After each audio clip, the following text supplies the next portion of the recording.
नमस्कार, मैं doctor Ramanivas Sharma Raman YouTube channel पर सभी बच्चों का, सभी व्यूवर्स का इस कॉम्पिटिटिव एग्जाम के सेशन में बहुत बहुत स्वागत है।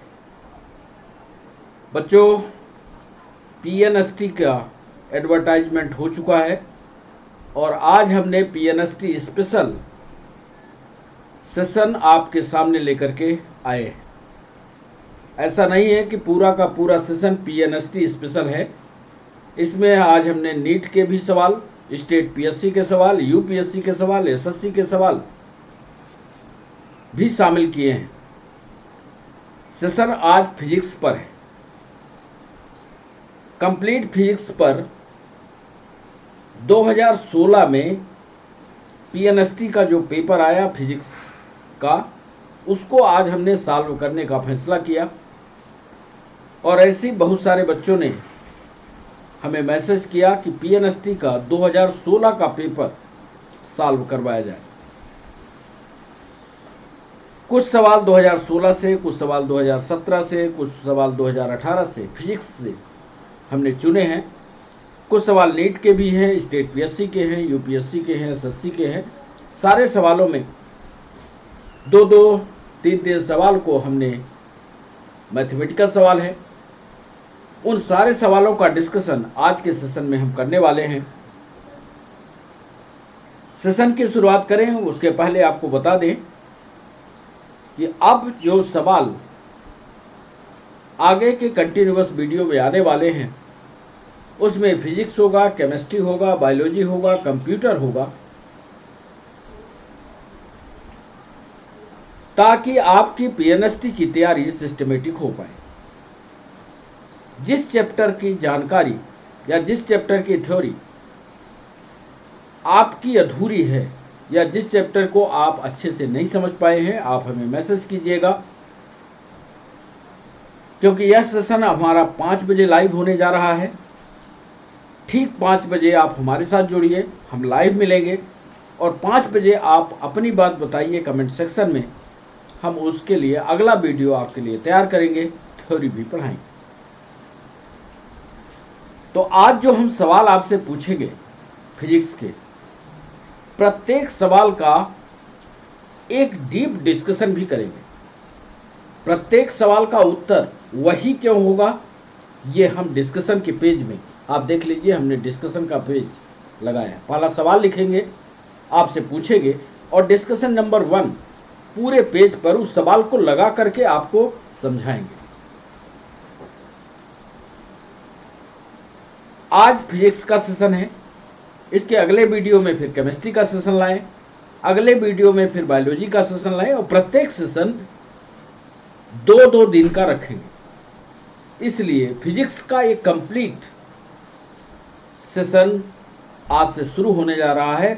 पूरी फिजिक्स, जो पीएनएसटी वाले बच्चे हैं, पूरी फिजिक्स जितना वो आज तक पढ़े हैं, पूरी फिजिक्स, चाहे वो मोशन से जुड़ी हो, चाहे जड़त्व से जुड़ी हो, चाहे न्यूटन्स लॉ से जुड़ी हो, चाहे हीट और थर्मोडायनामिक्स से जुड़ी हो, पूरी फिजिक्स को एक बार आप रिवाइज कर लें और फिर इन सवालों को करने की कोशिश करें। नीट की प्रिपरेशन करने वाले बच्चे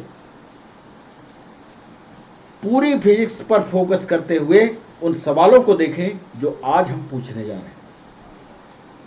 बहुत से बच्चों ने कहा कि बहुत न्यूमेरिकल सवाल भी पीएनएसटी में अथवा नीट में आते हैं। आज हम आपको बताएं कि पीएससी में भी, यूपीएससी में भी, एसएससी में भी मैथमेटिकल सवाल है। आज उन्हीं सवालों का कलेक्शन इस सेशन में है। सेशन की शुरुआत करें उसके पहले आपको बताते चले कि चैनल को सब्सक्राइब करना, चैनल को लाइक करना, चैनल को शेयर करना, ये आपकी जिम्मेदारी है। और जब से आप सेशन में आए, लगातार सेशन में हमारे साथ बने रहें। यदि आप सेशन से बीच में कट करते हैं या चले जाते हैं तो फिर अगला सवाल आपके समझ में नहीं आएगा, और जब सवाल समझ में नहीं आएगा तो उत्तर नहीं कर पाओगे। दूसरी आज सेशन की विशेषता यह होगी कि जब हम सवाल पूछेंगे तो आपको 1 मिनट का ब्रेक देंगे उस सवाल को करने के लिए। चूंकि मैथमेटिकल सवाल होंगे तो सवाल आप करके और फिर ऑब्जेक्टिव को टिक करिएगा। तो चलते हैं सेशन की शुरुआत करते हैं और पहला सवाल आपसे पूछते हैं। यह पहला सवाल पीएनएसटी जीएनटीएसटी में पूछा गया, नीट में भी ये सवाल पूछा गया और यूपीएससी में भी ये सवाल पूछा गया, जो हम पहला सवाल आपसे पूछने जा रहे हैं। पहला सवाल है, दो रेलगाड़ियां, ध्यान से सवाल को लिखिएगा और ध्यान से समझने की, पहले सवाल को ईमानदारी से समझिए। दो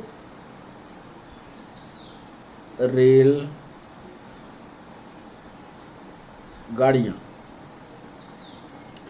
समानांतर पटरियों पर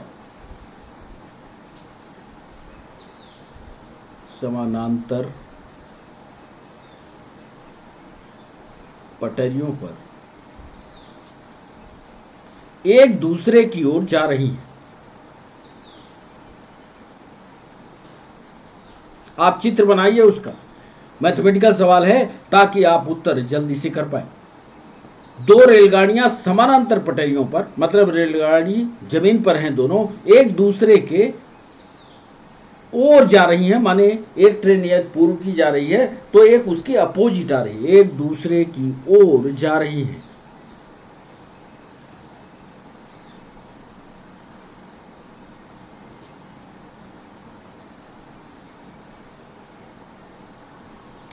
प्रत्येक रेलगाड़ी की लंबाई,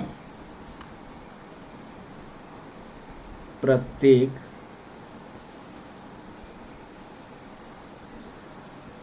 रेलगाड़ी की लंबाई 50 मीटर है।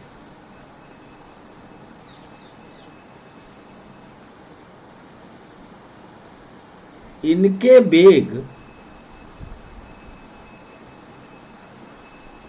क्रमशः, दोनों रेलगाड़ियों की बात कर रहा है, ध्यान से सवाल को समझने की कोशिश कीजिएगा। एक समानांतर पटरी हैं, एक दूसरे के अपोजिट है, एक दूसरे की ओर जा रही हैं। प्रत्येक रेलगाड़ी की लंबाई 50 मीटर है। इसमें से यदि एक को आप ट्रेन को ए मान लीजिए, दूसरे को बी मान लीजिए, तो इसके वेग क्रमशः 10 मीटर प्रति सेकंड, 10 मीटर प्रति सेकंड एवं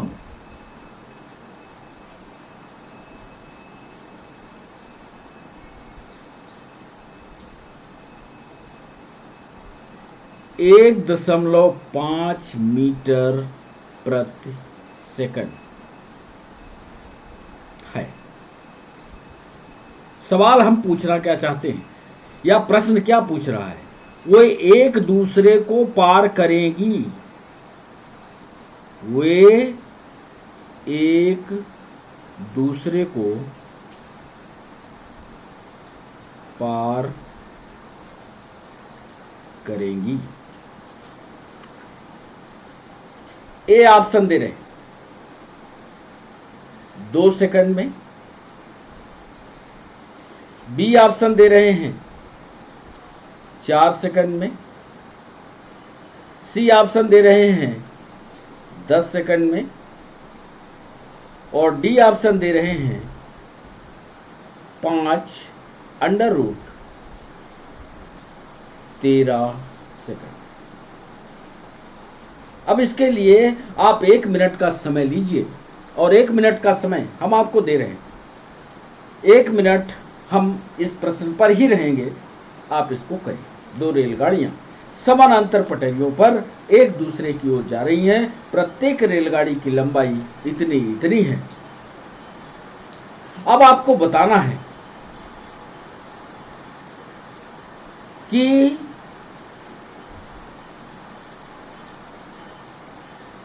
प्रत्येक रेलगाड़ी की लंबाई 50 मीटर है, इसके वेग क्रमशः 10 मीटर प्रति सेकंड एवं 15 मीटर पर सेकंड है। एक दूसरे को कब पार करेंगे?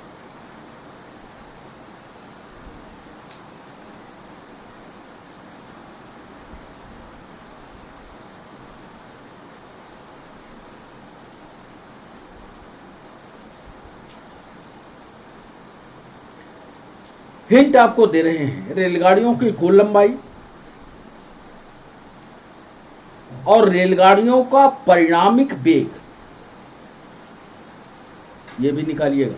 टोटल वेग, परिणामिक वेग कैसे निकालेंगे ये सोच लीजिएगा।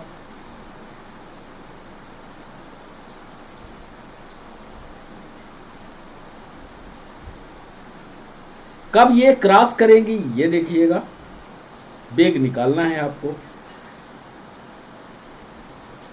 10 मीटर पर सेकंड एवं 15 मीटर है, सॉरी इसको सुधारिएगा, ये वाला 15 मीटर है पर सेकंड। उत्तर निकालिए, कोशिश कीजिए, तब तक हम आपसे अब दूसरा सवाल पूछते हैं। दूसरा सवाल किरचॉफ के नियम पर है। यह सवाल नीट में पूछा गया। किरचॉफ का प्रथम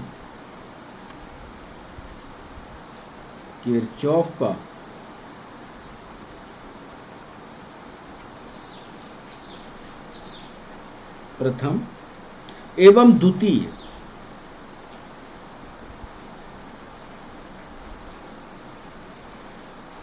नियम क्रमशः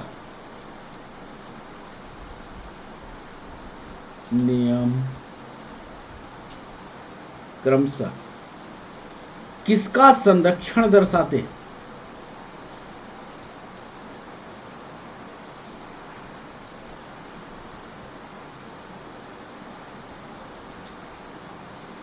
सवाल को समझिएगा। रिप्रेजेंटेशन है किरचॉफ का प्रथम और द्वितीय नियम क्रमशः किसका संरक्षण, किस चीज का संरक्षण किरचॉफ का नियम बताता है, ये आपको बताना है। दूसरा सवाल है, ये हम दे रहे हैं ऑप्शन आपके लिए। रेखीय संवेग, linear momentum and angular momentum का, अंग्रेजी वाले बच्चे, रेखीय संवेग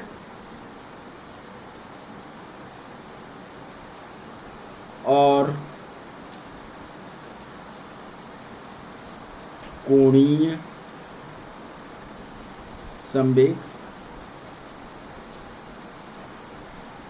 बी, आवेश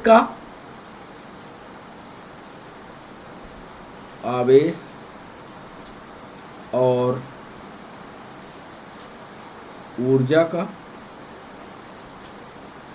सी ऑप्शन दे रहे हैं संवेग और ऊर्जा का।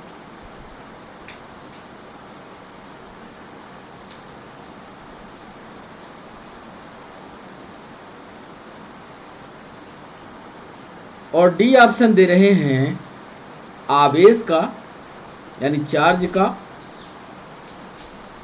आवेश और संवेग।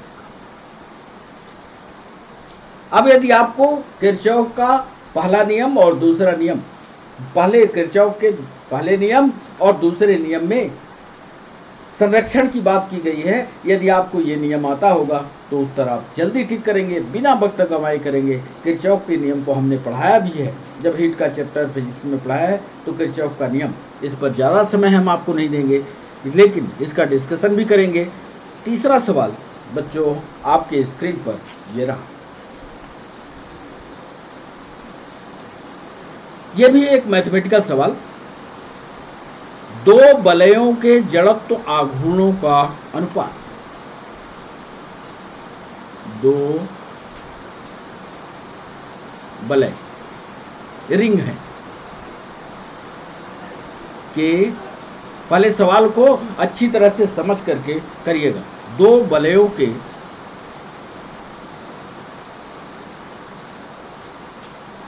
जड़त्व आघूर्णों का अनुपात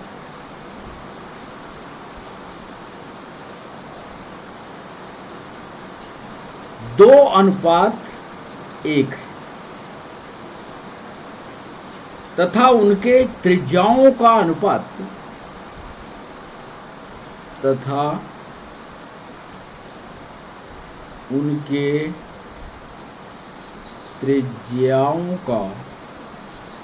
रेडियस का अनुपात 2:1 है। उनके द्रव्यमान का अनुपात क्या होगा? उनके पीएनएसटी का सवाल, उनके द्रव्यमान का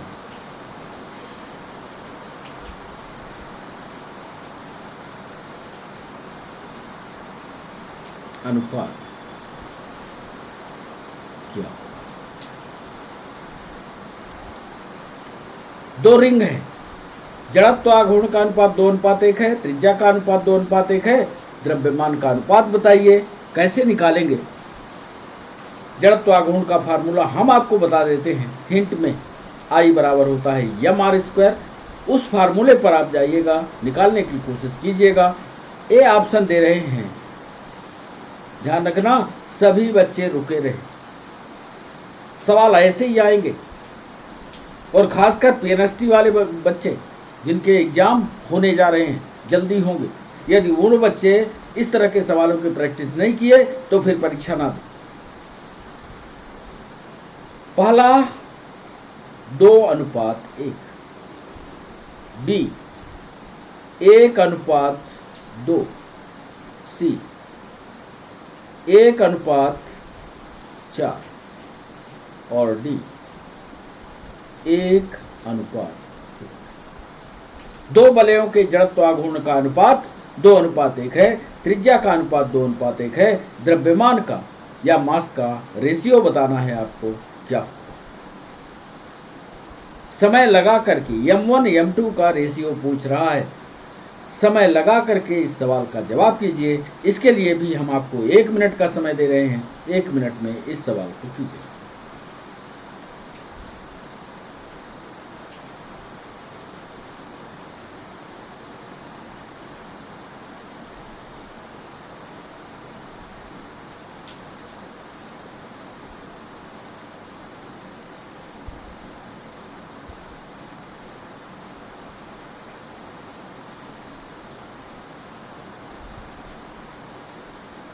उत्तर अभी बताइए। इसके लिए भी हमने डिस्कशन का पेज लगाया है, और डिस्कशन के पेज में आपको थ्योरी समझ में आ जाएगी। थ्योरी जब समझ में आ जाएगी तो आप बताइएगा कि आपने उत्तर क्या किया। बच्चों, चौथा सवाल आपके सामने अब आने वाला है। यह सवाल मध्य प्रदेश पीएससी में पूछा गया, छत्तीसगढ़ पीएससी में भी 2 जगह, यूपी पीसीएस में 3 जगह यह सवाल पूछा गया। चौथा सवाल, यदि 60 किलोग्राम द्रव्यमान वाला एक व्यक्ति, यदि 60 किलोग्राम द्रव्यमान वाला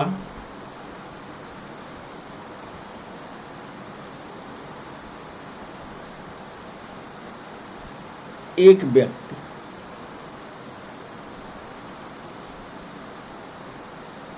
40 किलोग्राम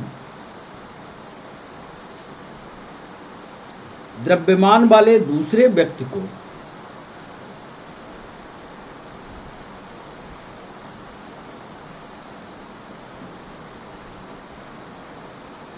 दूसरे व्यक्ति को 60 न्यूटन बल देता है, 60 न्यूटन बल देता है, तो 40 किलोग्राम द्रव्यमान वाले व्यक्ति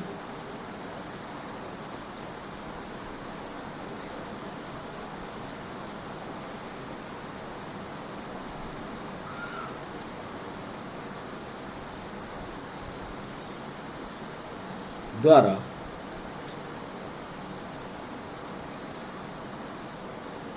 40 किलोग्राम द्रव्यमान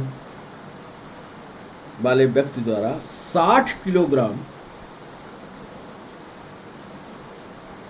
द्रव्यमान वाले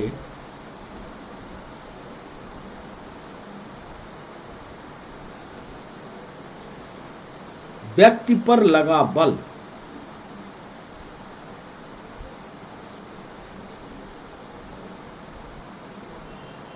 लगा बल होगा। इस सवाल को भी अच्छे से पढ़ लीजिए।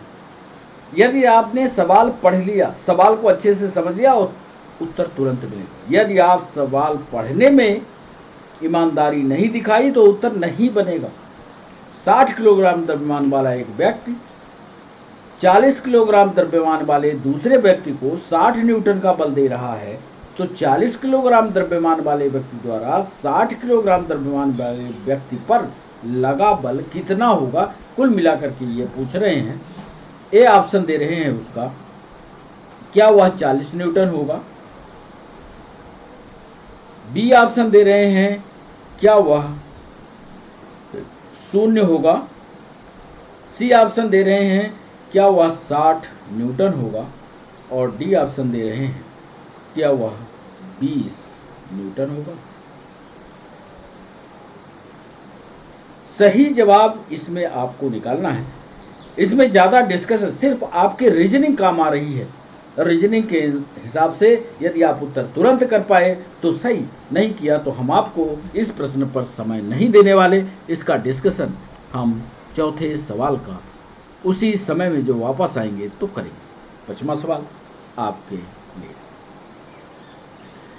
यह सवाल पीएनएसटी में और नीट में पूछा गया। जरा गंभीरता से इस सवाल को, हीट और थर्मोडायनामिक्स के इस चैप्टर को यदि आपने ढंग से पढ़ा होगा तो ये सवाल बनेगा। 5वां सवाल हम लिख रहे हैं, एक चित्र बनाने जा रहे हैं। सवाल लिख रहे हैं, ए बी उपखंड। पहले अच्छे से चित्र बना लीजिए आप। उपखंड में धारा यानी करंट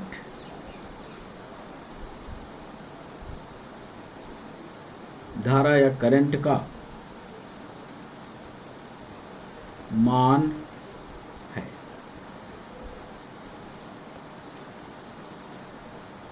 ए और बी उपखंड की बात ये कर रहा है। पहले हम एक खंड बनाने जा रहे हैं जिसको आप गंभीरता से पहले देखिए।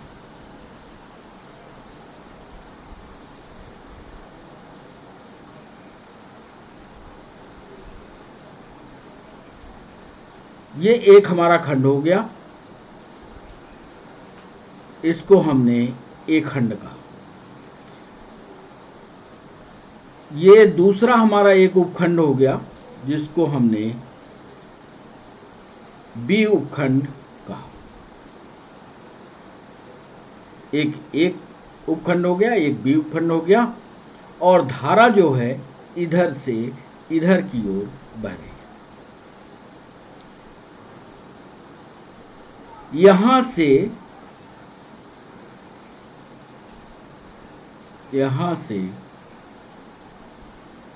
यहां तक एक प्रतिरोध को लगाया। ऐसे ही इधर एक प्रतिरोध को लगाया। इस पर 4 ओम है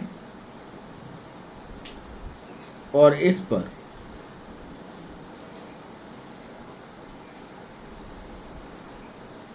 2 ओम है। यहां पर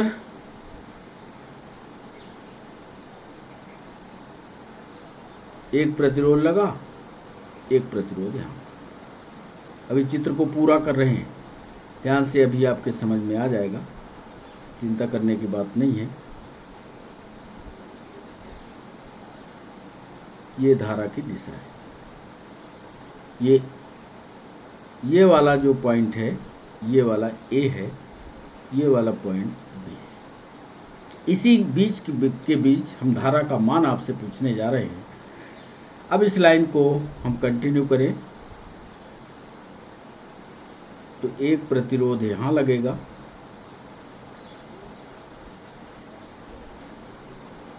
और एक प्रतिरोध यहां लगेगा।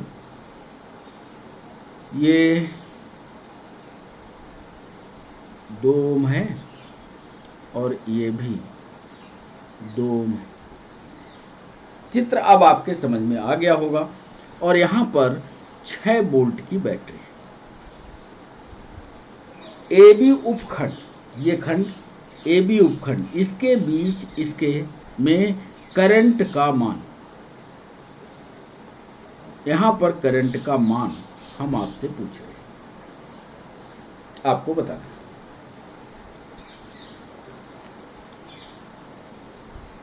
करंट का मान ऑप्शन दे रहे हैं, ए में 1 एम्पियर है, कैसे निकालोगे ये आप जानना। बी ऑप्शन दे रहे हैं 2 एम्पियर है।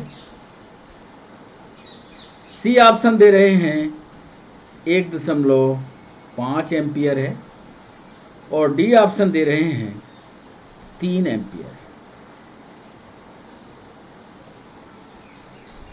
सॉरी,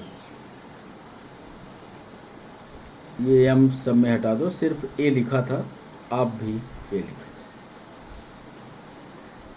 1 एम्पियर, 2 एम्पियर, 1.5 एम्पियर या 3। ए बी उपखंड में धारा का मान। धारा कितने कैसे कैलकुलेट करोगे? आपको हिंट के तौर पर इस सवाल को हम समझा दें कि श्रेणी क्रम समानांतर क्रम वाला फार्मूला आपको यहां लगाना पड़ेगा। कोशिश कीजिए, यहां भी हम आपको 1 मिनट का समय दे रहे हैं, 1 मिनट में संभवतः आप इसको कर पाए तो 25वें सवाल को करिएगा। ए बी उपखंड में करंट का मान आपको बताना है, सब कुछ लिखा हुआ है। सॉरी, एक चीज नहीं लिखा है इधर, यहां पर 1 ओम है और यहां पर भी 1 ओम का प्रतिरोध है। इधर 2 ओम का है, इधर 2 ओम का है, इधर 4 ओम का है। करिए कैलकुलेट। ये हमारा 25वां सवाल। चलिए, यदि नहीं बनेगा तो इसका पूरा डिस्कशन हम 25वें सवाल का डिस्कशन नंबर 5 पर करेंगे। 6वां सवाल आपके स्क्रीन पर, सरल सा सवाल है। ये सवाल एसएससी में पूछा गया। गैस में अणुओं की गति होती है, गैस में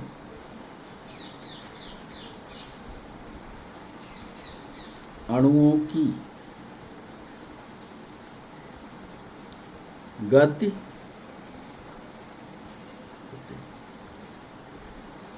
सिर्फ इतना ही पूछा है। मूवमेंट ऑफ गैसेस में जो मॉलिक्यूल्स होते हैं उसकी गति को यदि आपने पढ़ा होगा तो ये उत्तर बन पाएगा। ए ऑप्शन दे रहे हैं 1 विमीय होती है, 1 विमीय होती है। बी ऑप्शन दे रहे हैं 2 विमीय होती है।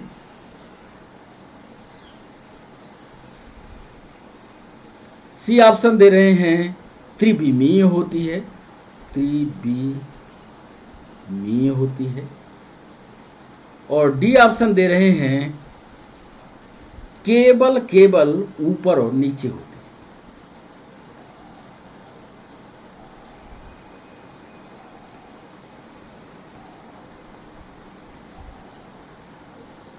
छठवें सवाल पर हमने पूछा है, इसका भी उत्तर आपको समझाएंगे, यहां भी थ्योरी आपको बताएंगे। गैस में अणुओं की गति 1 विमीय होती है, 2 विमीय होती है, त्रिविमीय होती है, केवल ऊपर के से नीचे होती है। इसकी भी थ्योरी आपको समझाएंगे। Movement of molecules in gases, इसकी पूरी थ्योरी पढ़ाने के लिए हमने डिस्कशन नंबर 6 लगाया है। इसलिए जब आप क्लास में आए तो लगातार हमारे साथ बने रहें, तभी आपका भला होने वाला है। यदि आप क्लास में आते हैं और बीच बीच में कट करते हैं तो ये सारी की सारी थ्योरी एमसीक्यू के साथ नहीं समझ में आएगी। बच्चों, 7वां सवाल आपके स्क्रीन पर अब आने वाला है। यह सवाल यूपीएससी ने भी पूछा है और 7वें सवाल को पीएनएसटी ने 2016 में पूछा है। सरल सवाल है, लेकिन यदि आपको याद होगा इसमें फोकस दूरी से जुड़ा हुआ सवाल है। 20 सेंटीमीटर फोकस दूरी का उत्तल लेंस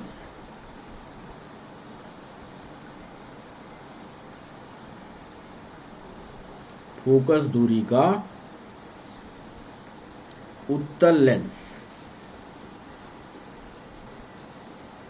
एक 25 सेंटीमीटर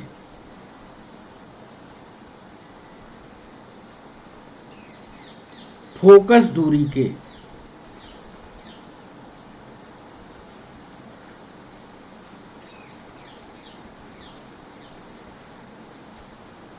अवतल लेंस के संपर्क में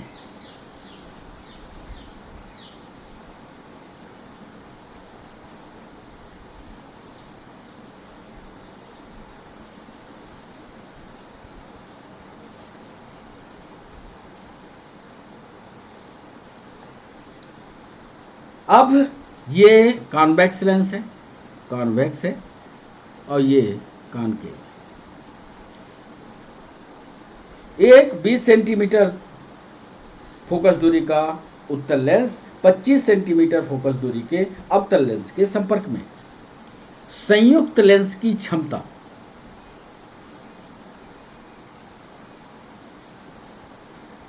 संयुक्त लेंस की क्षमता होगी, क्या होगी बताओ ना। ए ऑप्शन दे रहे हैं, एक डायाप्टर,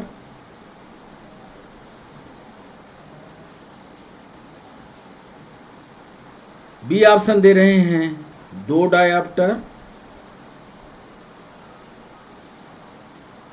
सी ऑप्शन दे रहे हैं 3 डायाप्टर, और डी ऑप्शन दे रहे हैं 0.5 डायाप्टर। 20 सेंटीमीटर, फिर से सवाल सुन लो, और यदि आपको फार्मूला आता होगा तो आप कर पाओगे। फार्मूला तो आता है, पर कैसे निकालना है, हो सकता है ये ना आता हो। परीक्षा में सवाल पूछने वाले ने थोड़ी सी ट्रिक लगाई है कि क्या वो बच्चा जोड़ पाता है। तो 20 सेंटीमीटर फोकस दूरी का उत्तल लेंस एक 25 सेंटीमीटर फोकस दूरी के अवतल लेंस के संपर्क में है। संयुक्त लेंस की क्षमता टोटल कितनी होगी ये पूछ रहा है। हिंट हमने आपको दे दिया है, बहुत जल्दी ये बनेगा। नहीं बनेगा तो इसके लिए भी डिस्कशन नंबर 7 हम आपके साथ करेंगे। बच्चों, 8वां सवाल आपके स्क्रीन पर। यह सवाल यूपीएससी, पीएनएसटी, नीट कई परीक्षाओं में पूछा गया है। जरा देखिए यह सवाल आपसे बनता है क्या। प्रकाश विद्युत प्रभाव, फोटो इलेक्ट्रिक इफेक्ट, क्या पढ़ा है आपने। यहां से भी सवाल आता है, फोटो इलेक्ट्रिक इफेक्ट, प्रकाश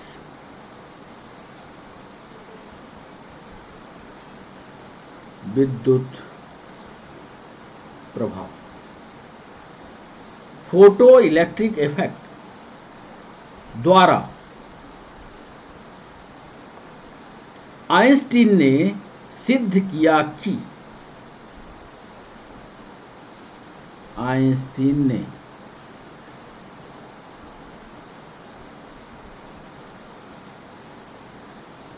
सिद्ध किया कि।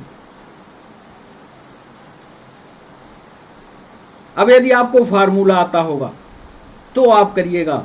ए पर दे रहा है E बराबर एच भी। फोटो इलेक्ट्रिक इफेक्ट के चैप्टर पर जाइएगा तभी ये उत्तर आपको बनेगा। के ई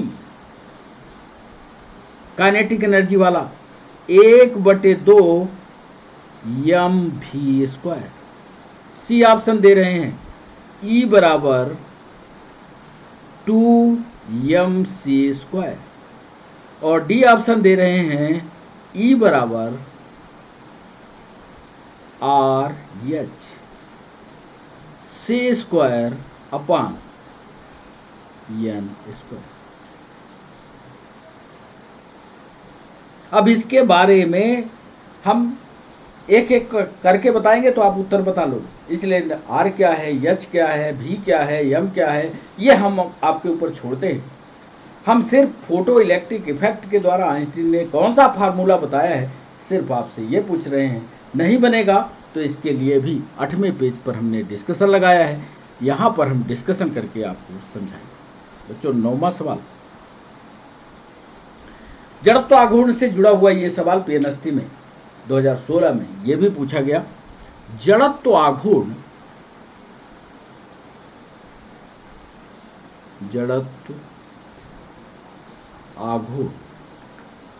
निर्भर करता है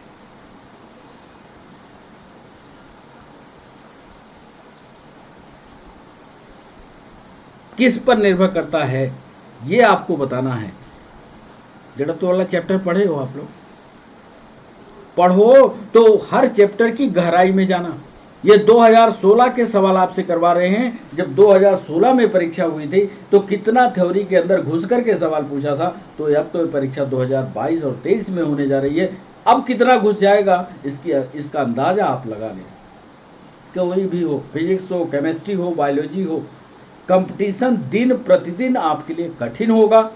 थ्योरी आप बहुत मजबूत करना, नोट्स बनाना, समझने की कोशिश करना है। जड़त्व आघूर्ण निर्भर करता है किस पर? मास पर, यानी द्रव्यमान पर। बी ऑप्शन दे रहे हैं, द्रव्यमान के डिस्ट्रीब्यूशन ऑफ मास पर, द्रव्यमान के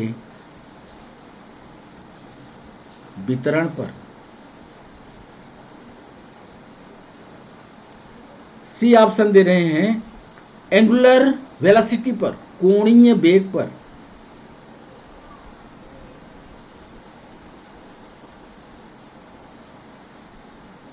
या डी ऑप्शन दे रहे हैं, घूर्णन अक्ष,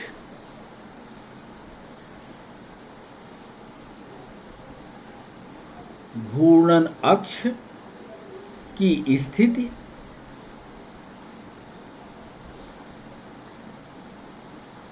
एवं द्रव्यमान वितरण।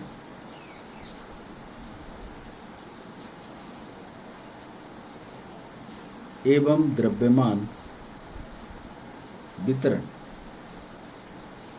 पर निर्भर करता है। हमने कहा जड़त्व आघूर्ण निर्भर किस पर करेगा? क्या वो मास पर है, क्या वह मास डिस्ट्रीब्यूशन पर है, क्या एंगुलर वेलोसिटी पर है, क्या घूर्णन अक्ष की स्थिति या द्रव्यमान वितरण दोनों पर है। ये 9वां सवाल था। यदि आप कर रहे हो कमेंट बॉक्स में हमें बताओ, और यह भी कोशिश करो कि आपने इसको जड़त्व आघूर्ण की निर्भरता को, यदि आपने ए उत्तर किया, बी किया, सी किया, डी किया, तो क्यों किया ये भी बताओ। कमेंट सेक्शन में लिखो। हम बराबर आपको टाइम दे रहे हैं कमेंट सेक्शन में आपको जवाब देने के लिए। बच्चों 10वां सवाल, इसका भी डिस्कशन हम लिखेंगे। 10वां सवाल आपके स्क्रीन पर ये रहा। जियो सैटेलाइट पर एक सवाल फिजिक्स ने पूछा। यूनिवर्सिटी में भी पूछा है, पीएससी में, यूपीएससी में, एसएससी में, रेलवे में भी ये सवाल पूछा गया। जो 10वां सवाल हम लिखने जा रहे हैं, जियो सैटेलाइट पर यह सवाल है, भू स्थिर उपग्रह, भू स्थिर उपग्रह। और बच्चों ये भी एक बात ध्यान रखो कि जब भी आप सवाल को करने जाओ तो सवाल को पढ़ो पूरी ताकत लगा, पूरा दिमाग लगा करके, क्योंकि बहुत सारे सवालों के उत्तर सवाल पढ़ने के साथ ही आते हैं। एग्जामिनर की ट्रिक होती है कि सवाल को घुमाए, आपको घुमा ना पाए, इसलिए सवाल को पढ़ो गंभीरता से। भू स्थिर उपग्रह की कोणीय चाल होती है,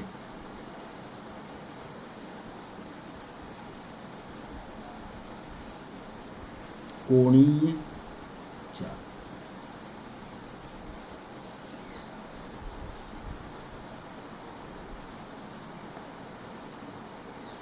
कोणीय चाल बताना है एक सैटेलाइट की जो अपनी कक्षा में घूम रहा है, उसकी कोणीय चाल आपको बताना है। ये तो रटा रटाया हो सकता है, नहीं निकला है तो रटने पर नहीं बनेगा। किसी भू स्थायी उपग्रह की कोणीय चाल कैसे निकालते हैं, इसके लिए आपको फार्मूला लगाना पड़ेगा। इसलिए 1 मिनट का समय हम देंगे कि आप इसकी कोणीय चाल निकालो। ए ऑप्शन दे रहे हैं, पाई अपन 12 रेडियन पर आवर।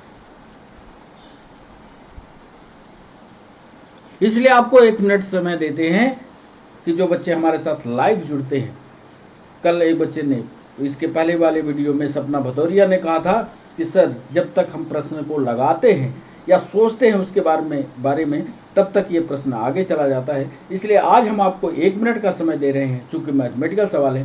तो सपना अब अच्छे से सवालों को करने की कोशिश करो। Pi upon 12 radian per hour. B option दे रहे हैं, pi upon 6 radian per hour. C option दे रहे हैं, pi upon 2 radian per hour. Hour मतलब घंटा से। और डी ऑप्शन दे रहे हैं 2 पाई रेडियन पर घंटा।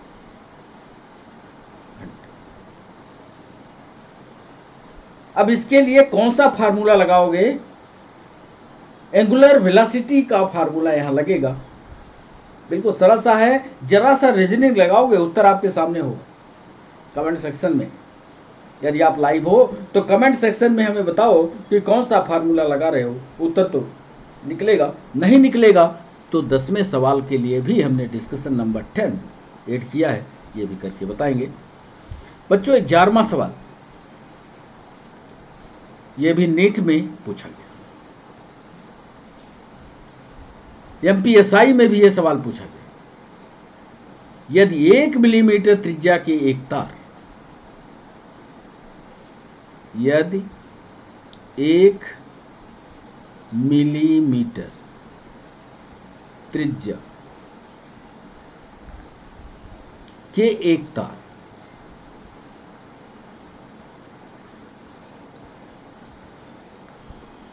को तोड़ने के लिए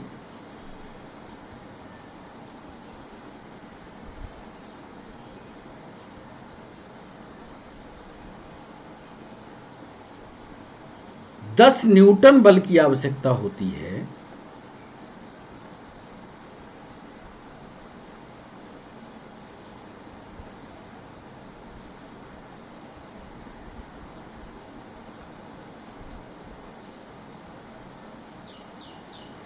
तब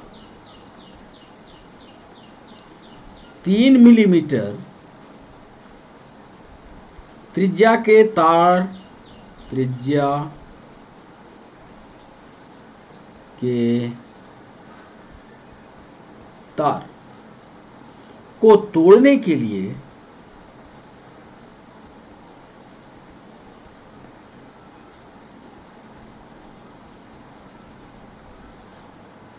आवश्यक बल होगा।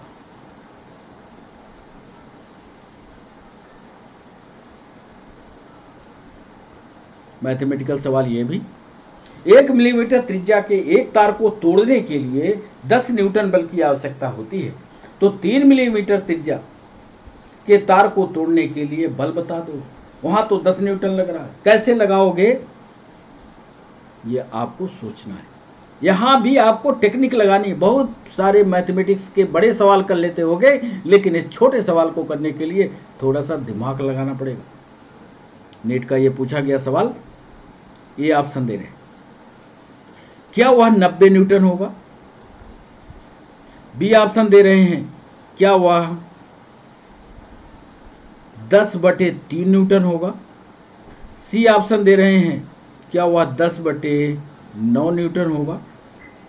और डी ऑप्शन दे रहे हैं, क्या वह 30 न्यूटन होगा? 1 मिलीमीटर त्रिज्या के एक तार को तोड़ने के लिए 10 न्यूटन बल की आवश्यकता होती है, तब 3 मिलीमीटर त्रिज्या के तार को तोड़ने के लिए आवश्यक बल आपको बताना है।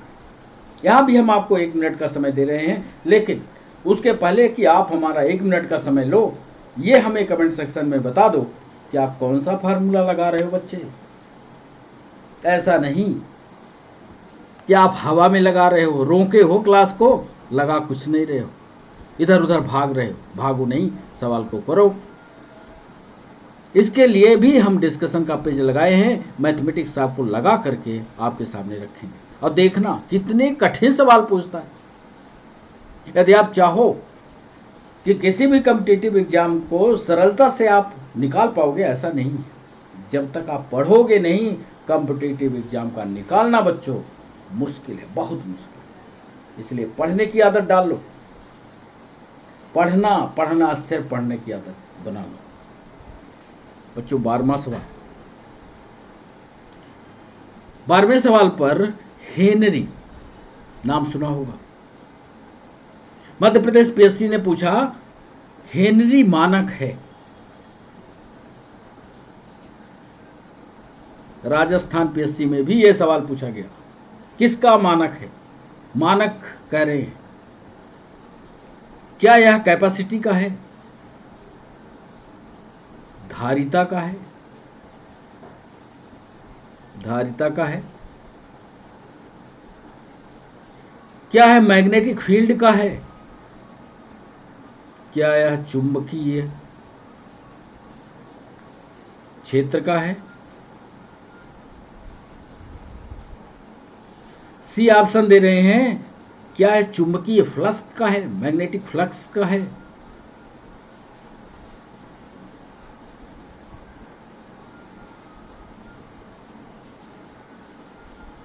और डी ऑप्शन दे रहे हैं, क्या यह सेल्फ इंडक्शन का है?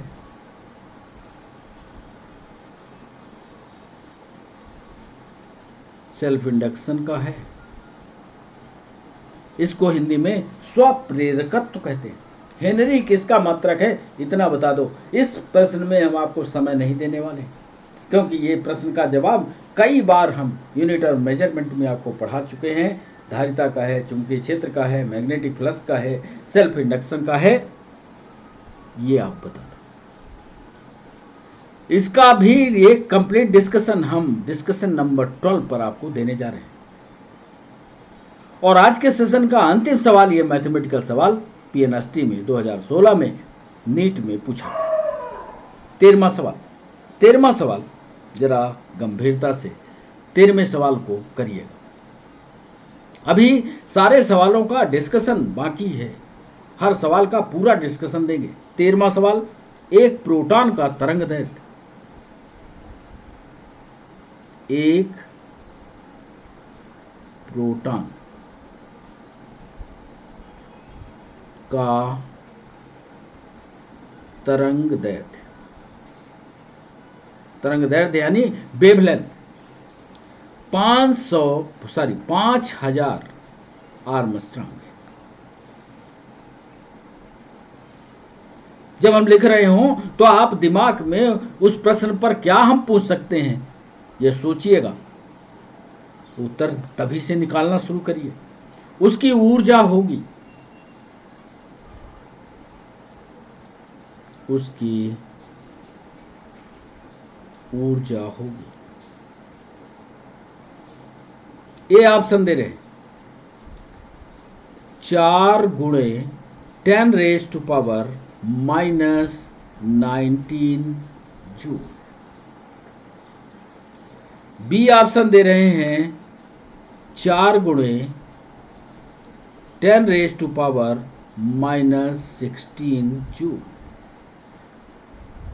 सी ऑप्शन दे रहे हैं, 4 गुणे 10⁻⁻14 जूल। और डी ऑप्शन दे रहे हैं, 4 गुणे 10⁻⁻10 जूल। एक प्रोटॉन का तरंग दैर्घ्य दे दिया 5000 आर्मस्ट्रांग। अब आपको बताना है कि इसकी ऊर्जा कितनी जूल में आएगी। ऊर्जा को आप निकालिए। कौन सा फार्मूला लगा रहे हो ये भी हमें बताना। फोटॉन की ऊर्जा के लिए कौन सा फार्मूला निकालते हो ये कमेंट सेक्शन में बताओ। अभी तो हम इसका डिस्कशन लेकर के 13वें का अभी वापस लौटे। तो अब चलते हैं पहले सवाल पर, और पहले सवाल का पूरा डिस्कशन आपको, थ्योरेटिकल डिस्कशन आपको देते हैं। आइए पहले सवाल पर। पहला सवाल हमारा था, एक बार फिर सवाल को पढ़िएगा। एक रेलगाड़ी थी, दो रेलगाड़ियां थी, एक दूसरे के अपोजिट थी, स्वाभाविक सी बात है। और जब ये दोनों रेलगाड़ियां चली तो क्या क्या आपके पास था, ये देखिए। इसका डिस्कशन हम इधर लिखते हैं, आप भी सोचिएगा कैसे इसको आपको निकालना है। रेलगाड़ियों की कुल लंबाई, रेल गाड़ी की, दो रेलगाड़ी है ना, दो रेलगाड़ी की कुल लंबाई कितनी है, कैसे आपको लगाना है। कुल लंबाई है, एक की 50 है तो दूसरे की भी 50 होगी, यानी 100 मीटर है। चलिए, परिणामिक वेग क्या होगा, परिणामिक वेग क्या होगा। अब एक ट्रेन ऐसे जा रही है, एक ट्रेन ऐसे आ रही है, एक 10 मीटर पर सेकंड की स्पीड से, एक 15 मीटर पर सेकंड से। तो कैसे इसका परिणामिक वेग निकालोगे, ये देखो। परिणामिक वेग निकालने के लिए बराबर करोगे 10 माइनस, एक उसके अपोजिट आ रही है तो -15। गणित वालों से पूछना। तो परिणामिक वेग इसका निकलेगा, यानी v बराबर निकलेगा। जब इसको निकालोगे तो दोनों माइनस जो है प्लस हो जाएंगे, यानी 15 और 10 25 हो जाएगा। अब सीधे वेग की परिभाषा लिखेंगे बच्चों। वेग v बराबर होता है विस्थापन बटे समय। वेग कितना है, वेग 25, लिख दिया 25 बराबर 100 विस्थापन हो रहा है और वो समय पूछ रहा है। तो समय बराबर क्या होगा, या समय यानी t बराबर होगा बच्चों, ऐसे सवाल को लगाना जैसे हम आपको सिखा रहे हैं। समय बराबर होगा 100 बटे 25, और 25 से इसको भाग दोगे तो 4 आएगा, यानी t बराबर होगा 4 सेकंड। अब देखते हैं क्या इधर 4 सेकंड है। बिल्कुल, इसका सही जवाब होगा 4 सेकंड। बन गया। इस तरह से इन ट्रिकी सवालों को करने की कोशिश करना। सरल सा सवाल पूछा था, यह दिमाग आप चलाते, दिमाग के अंदर इस प्रश्न को करते तो तुरंत बन जाता।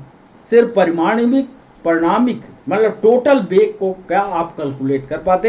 एक ट्रेन ऐसी थी, एक ट्रेन ऐसी थी,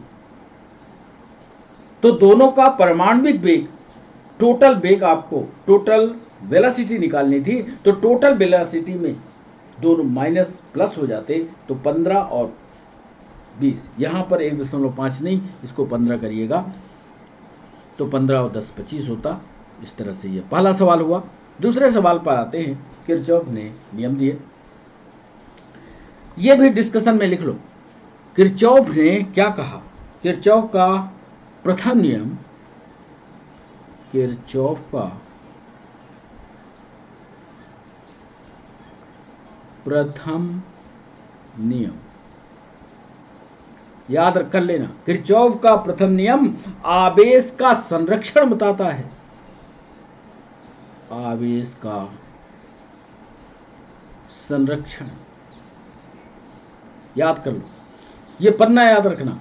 और किरचॉफ का द्वितीय नियम क्या करता है, द्वितीय नियम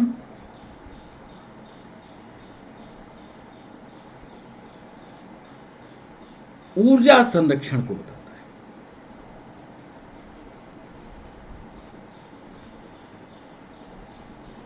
अब चले जाओ उत्तर की ओर। तो इसका सही जवाब होगा बी, आवेश और ऊर्जा। किरचॉफ के नियम का पूरा सिस्टमेटिक पढ़ाई कर लेना। किरचॉफ का प्रथम नियम आवेश के संरक्षण को बताता है, किरचॉफ का दूसरा नियम ऊर्जा के संरक्षण के नियम को बताता है। तीसरे सवाल पर आइए। तीसरा सवाल था दो वलयों के जड़ आघूर्ण। इस पर पूरा डिस्कशन करें, इसके पहले हम आपको मैथमेटिकल कैलकुलेशन क्या है उस पर ले चलते हैं। जो रिंग है उसका जड़त्व आघूर्ण, वलय का जड़त्व आघूर्ण, जड़त्व आघूर्ण को आई सी दिखाते हैं। आई बराबर होता है फार्मूला इसका एम आर स्क्वायर।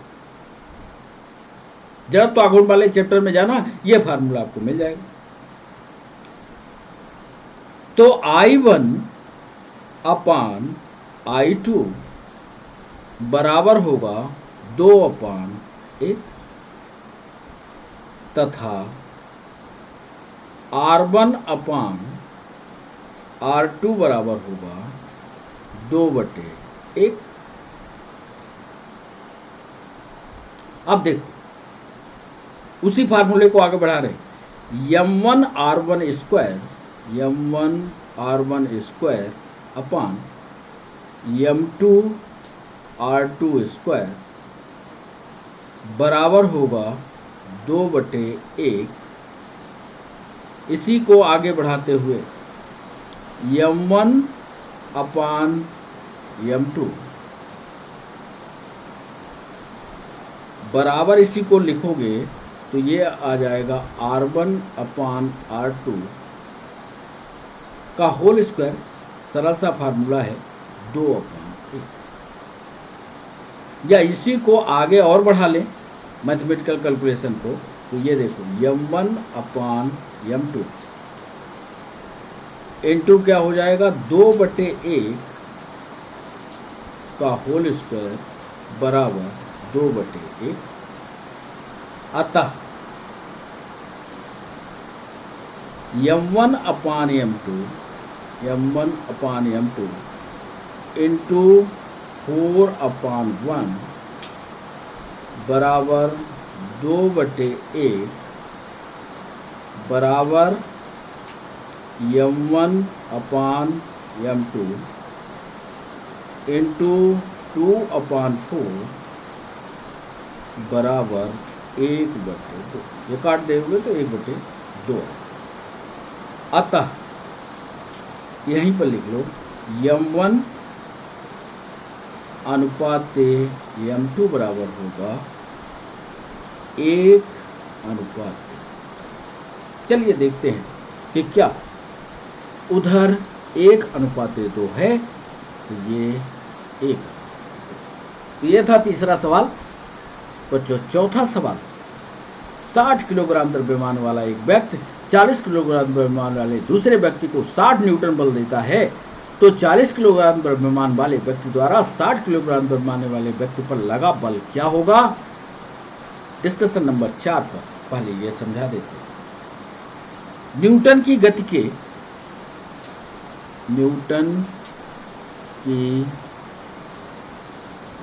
के थर्ड नियम, तीसरे नियम के अनुसार प्रत्येक क्रिया के बराबर, प्रत्येक क्रिया के, अब यहां याद कर लो, ये प्रत्येक क्रिया के बराबर तथा विपरीत प्रतिक्रिया होती है।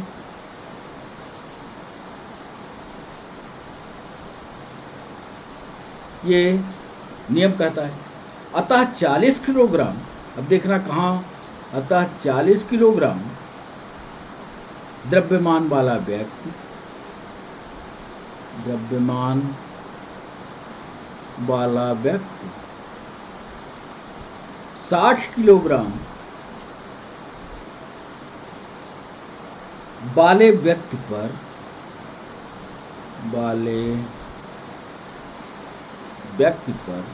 ये रीजनिंग का सवाल था। व्यक्ति पर 60 न्यूटन का ही बल लगाएगा, बल लगाएगा। चलिए उत्तर देखते हैं, क्या 60 न्यूटन है? बिल्कुल है, इसका सही जवाब है। 5वां सवाल था जिसमें ओम वाला उदाहरण लिया। इस 5वें सवाल का भी डिस्कशन करते हैं, बड़ा सरल डिस्कशन है। ए बी उपखंड में धारा या करंट का मान क्या होगा? आइए पहले डिस्कशन कर लेते हैं। श्रेणी क्रम में एक फार्मूला, श्रेणी क्रम में क्या फार्मूला है? R बराबर रेजिस्टेंस बराबर होता है R1 प्लस R2। ये तो फार्मूला आपको याद ही होगा। श्रेणी क्रम, समानांतर क्रम का R बराबर होता है, समानांतर क्रम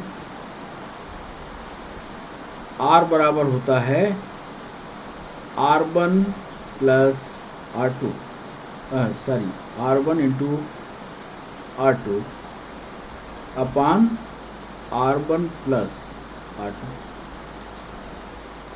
अब यदि इसको आपको श्रेणी क्रम और समानांतर क्रम में चित्र को बदलना हो तो कैसे बदलोगे, या इसको कैसे कन्वर्ट करोगे?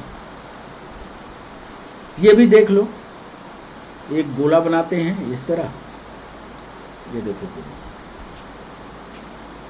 यहां पर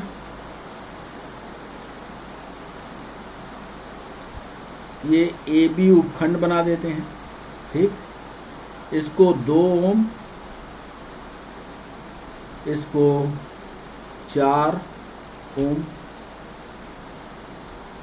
यहाँ पर 6 वोल्ट की बैटरी लगा देते हैं, 6 वोल्ट की। और इस 6 वोल्ट की बैटरी के बाद यहाँ पर भी चित्र को देखना, यहाँ पर 2 ओम, यहाँ पर 4 ओम, तो 2 ओम 2 ओम 4 ओम 4 ओम। अब ये जो धारा है इसको इस साइड में इधर से इधर की ओर प्रवाहित हो रही है, ए बी उपखंड के बीच में बताना। इसी चित्र को यदि आगे कंटिन्यू करो, यदि इस चित्र को ए मान लिया जाए तो बी चित्र इधर बनाते हैं। बी चित्र में संयोजन देखना, सिर्फ संयोजन को देखो, ये संयोजन,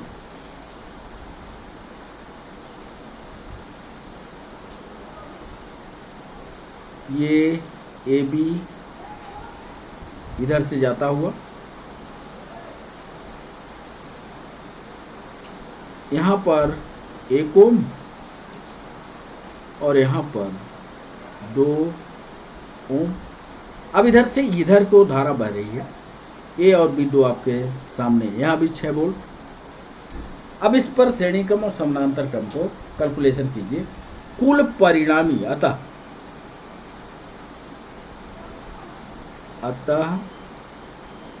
कुल परिणामी प्रतिरोध, कुल परिणामी प्रतिरोध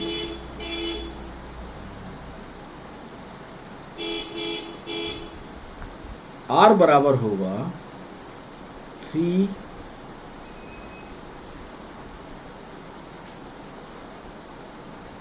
ओम।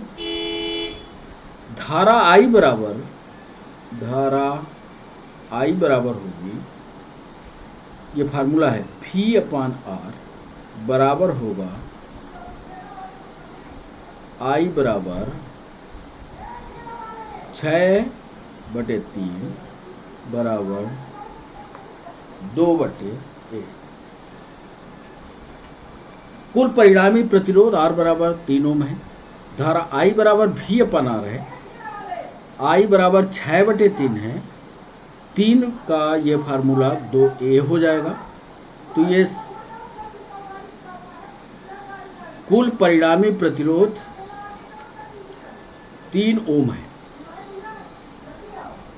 ये श्रेणी क्रम में लगेगा।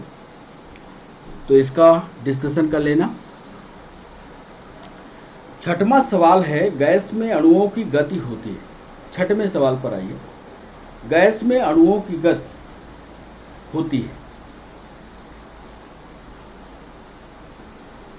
गैस में अणुओं की गति क्या होती है, यह आपको बताना है कि गैस में एक विमीय होती है, दो विमीय होती है, त्रिविमीय होती है, केवल ऊपर के नीचे होती है। छठवें सवाल पर आपको तो इसका डिस्कशन भी आपको बता दें, हालांकि ये आप जानते होंगे सवाल। गैस के अणु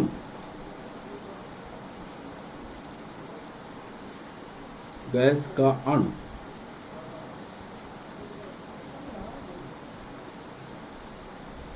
वातावरण में कहीं भी गति कर सकता है।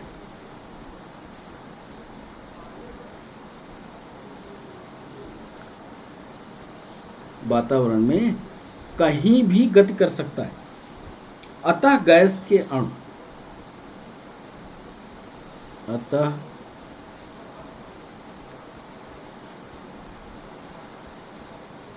अतः गैस के अणु की गति त्रिविमीय होती है।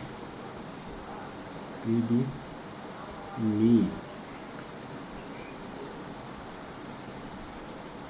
होती है, ये पढ़ लेना, ये थ्योरी वाले बॉक्स में आपको मिलेगा। 7वें सवाल पर 20 सेंटीमीटर फोकस दूरी का उत्तल लेंस है, 25 सेंटीमीटर फोकस दूरी का उत्तल लेंस के संपर्क में है। संयुक्त लेंस की फोकस दूरी कैसे निकालेंगे, इस पर यह सवाल। इसका फार्मूला सरल सा है, आपने कर लिया होगा। 1/f बराबर होता है 1/f1 प्लस 1/f2 बराबर होगा 1/f बराबर, ये फार्मूला सही लगाते हैं, 100 माइनस 20 माइनस 100/25। 1/f बराबर होगा 5/4। 1/f बराबर होगा 1। तो पावर बराबर होगा 1/f बराबर 1 डायोप्टर। यहां पर आप देखोगे तो 1 डायोप्टर इसका सही जवाब होगा। बच्चों 8वां सवाल है, प्रकाश विद्युत प्रभाव द्वारा आइंस्टीन ने क्या सिद्ध किया था, ये बता दें 8वें सवाल पर। इसका भी डिस्कशन हम थ्योरेटिकल लिख देते हैं। प्रकाश विद्युत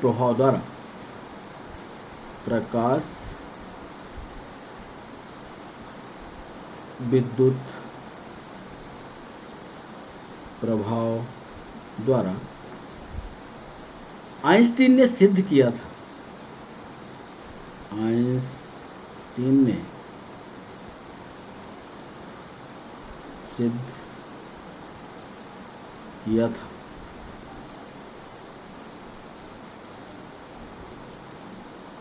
E बराबर, ये फार्मूला आपको याद होना चाहिए, E बराबर होता है hv, जहां V बराबर होता है C/λ। अब ये C बराबर जो होता है, ये तो V वेग है, C प्रकाश की गति है, लैम्डा उसका तरंग दैर्ध्य है। ये प्रकाश विद्युत प्रभाव आइंस्टीन ने सिद्ध किया था। तो 8वें सवाल का सही जवाब होगा ए, E बराबर h। 9वां सवाल था, जड़त्व आघूर्ण निर्भर किस पर करता है, तो इसको भी लिखिएगा। जड़त्व आघूर्ण घूर्णन अक्ष की स्थिति एवं द्रव्यमान वितरण पर निर्भर करता है। यह भी सिद्ध करके हम आपको बता दें, जड़त्व आघूर्ण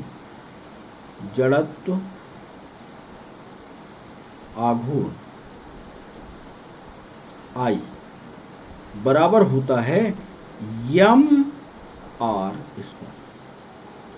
अतः जड़त्व आघूर्ण, अब इस फार्मूले से ही सिद्ध हो गया, अतः लिख लो, जड़त्व आघूर्ण, अतः जड़त्वाघूर्ण घूर्णन अक्ष की स्थिति, घूर्णन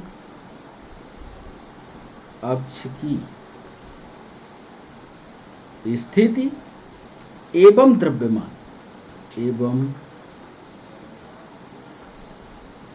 द्रव्यमान वितरण पर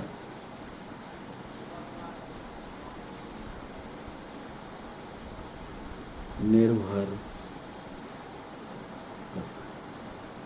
क्यों?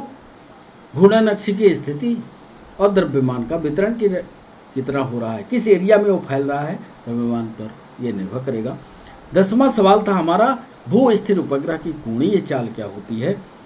तो इसका सही जवाब होगा y/12 रेडियन पर आवर। कैसे होगा ये देखिए आप 10वें सवाल को। कोणीय वेग बराबर होता है, कोणीय वेग बराबर होता है कोणीय विस्थापन, कोणीय विस्थापन अपान समय।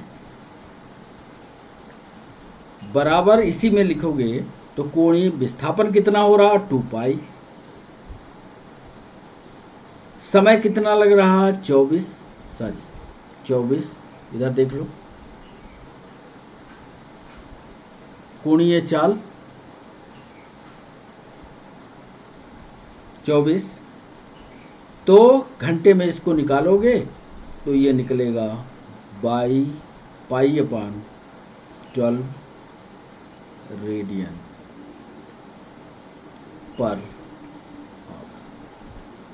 इसलिए इसका उत्तर होगा ए। बच्चों 11वां सवाल, यदि 1 मिलीमीटर त्रिज्या के एक तार को तोड़ने के लिए 10 न्यूटन बल की आवश्यकता होती है, तब 3 मिलीमीटर त्रिज्या के तार को तोड़ने के लिए आवश्यक बल क्या होगा। 11वें सवाल का सही जवाब होगा 11वें सवाल का सही जवाब होगा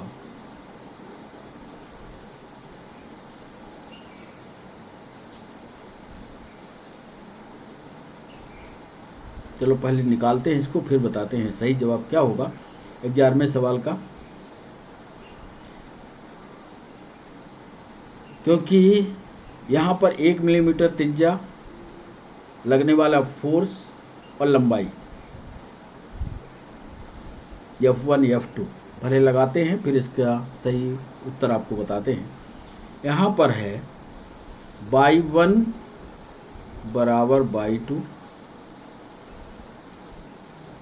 F1 L1 अपान A1 जड़त्वाघूर्ण बराबर होगा F2 L2 A2 I2। अब ये एक पर दिया है 10 न्यूटन का, तो 10 गुणे लंबाई बटे एरिया पाई इंटू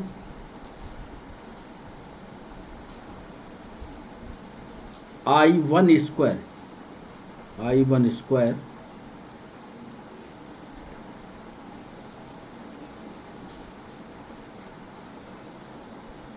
बराबर F2 इंटू L अपान पाई, ये सब डाटा दिया हुआ है, 3 स्क्वायर इंटू 1/3। तो F2 निकालोगे जब, F2 बराबर होगा, ये सब निकाल लेना, 10 लंबाई दी हुई है 3 स्क्वायर अपान 3, कुल मिला करके 10 गुणे 3 बराबर ये 30 न्यूटन है।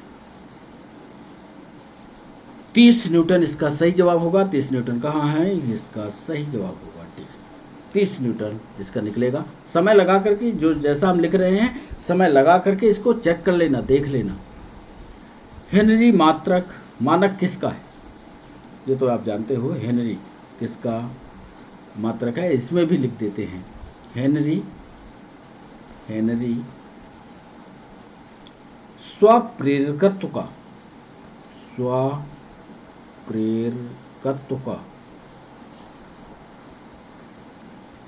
मात्रक है। इसे यच के द्वारा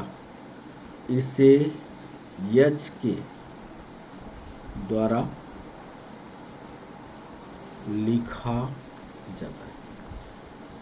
कैपिटल एच याद रखना, हेनरी को कैपिटल एच के द्वारा डिनोट करते हैं। स्वप्रेरकत्व का ऑटो इंडक्शन का यूनिट है और इसको एच के द्वारा प्रदर्शित करते हैं। बच्चों, आज के सेशन का अंतिम सवाल, इसका डिस्कशन करते हैं। एक प्रोटॉन का तरंग दैर्घ्य कितना है, इसकी ऊर्जा कितनी होगी। पहले उत्तर निकाल लें, फिर इसके बाद ये करते हैं। फोटॉन की ऊर्जा को कैसे निकालते हैं, एनर्जी को कैसे निकालते हैं, जरा सवाल को देखिएगा। फोटॉन की ऊर्जा बराबर होता है एच सी, ये आपने फार्मूला पढ़ा होगा, एच सी अपॉन लैम्डा। अब यहां पर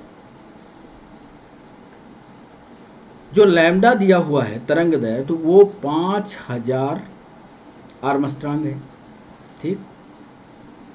तो इसको मीटर में यदि बदले, मीटर में बदलना होगा क्योंकि उत्तर सारे के सारे मीटर पर हैं, तो इसको मीटर में बदलते हैं। तो 5000 गुणे 10, ठीक, इंटू -10 मीटर। एच बराबर यहां दिया हुआ है, ये लैम्डा हो गया। एच बराबर यहां दिया हुआ है 6.6 इंटू 10 रेज टू पावर -34, और सी प्रकाश का वेग 3 गुणे 10⁸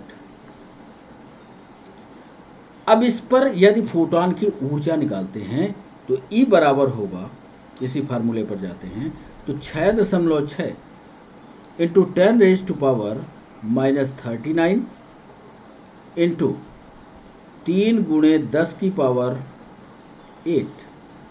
अपॉन 5000 इंटू 10 की रेज पावर -10।